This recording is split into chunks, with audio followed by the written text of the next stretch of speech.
Make a stick for the puppet by tightly wrapping a magazine around a bamboo skewer. Now hold this in place with a piece of tape. To make the body, take a paper bag and cut it down the middle, lengthways. Cut a hole at the top of the head and 2 holes at the side of the arms. Tightly wrap a pipe clean around and feed this through the arms and the hole at the top of the head.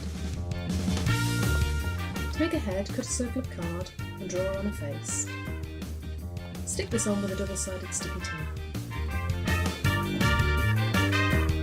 Make some hair by wrapping wool around your hands and tying this tightly.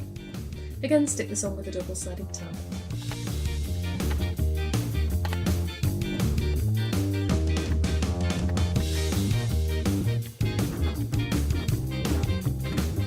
Now you can decorate your puppet in any way you like.